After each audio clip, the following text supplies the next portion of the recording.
Rumpelstiltskin. There once lived a poor miller who had a very beautiful daughter. One day, he told the king that his daughter could spin very well and that even she could make gold from straw. Now the king was very fond of gold, so he quickly sent for the beautiful miller's daughter. He took her to a room full of straw and gave her a spinning wheel with spools. And he said, "Go to work and spin all this straw into gold. If you do not succeed, you must die." The room was closed and she was left all alone. The poor miller's daughter was in despair. How could she spin gold from straw? She began to cry loudly.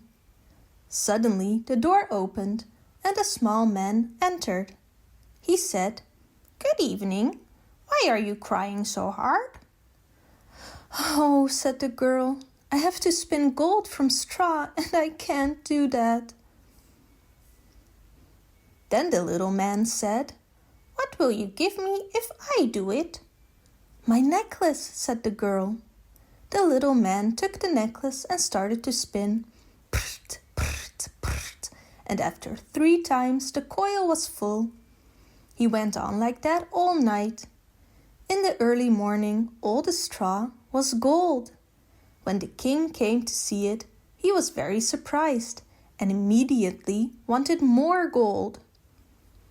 He took the miller's daughter to a larger room full of bales of straw. She had to spin it all into gold in one night if she wanted to stay alive. The girl cried loudly. Again, the little man appeared. "What will you give me if I spin the straw into gold?" he asked.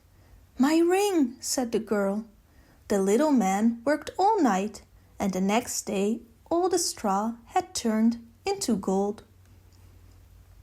But the king was not satisfied and wanted more. Again he took the girl to an even larger room full of straw, and again she had to spin everything into gold in one night. If she succeeded, he would marry her. He thought, "She is just an ordinary miller's daughter, but there is no richer woman." The girl was desperate again, but again the little man appeared. "What will you give me if I spin this straw into gold too?" he asked. "I really have nothing left," said the girl. So she had to promise that when she became queen, she would give him her first child. The girl thought, "I'll see about that," and she promised. Then the little man spun all the straw into gold once again. In the morning the king came, and he was very happy. He married the miller's daughter, and so she became a real queen. After a year, they had a beautiful baby. The queen had forgotten about the little man. But to her horror, he suddenly entered her room and said, "Give me the baby now, you promised." The queen offered him all of her treasures if only she could keep her baby. But the little man wanted the child. The queen cried so hard that the little man took pity. He said, "If you guess my name within 3 days, you can keep your child." The queen thought deeply throughout the night and even sent a messenger across the country to collect names. When the little man came again, she said, "Albert, Gerard, Christian," and many more names. But with every name, the little man shouted, "That is not my name."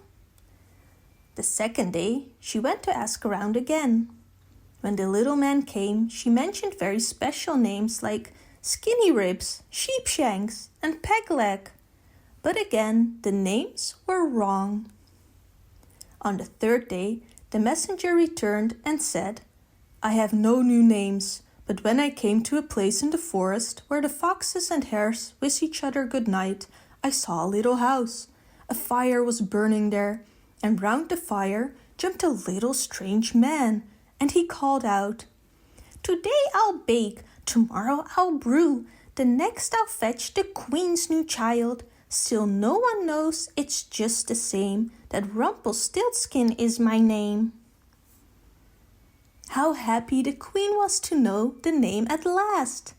When the little man returned, she first asked, "Is your name Geese or Gert?" "No," said the male. "Are you called Rumpelstiltskin then?" "An evil spirit told you that," cried the little man furiously, and he stomped his right feet so hard on the muddy ground that he sank down as far as his waist and was never seen again.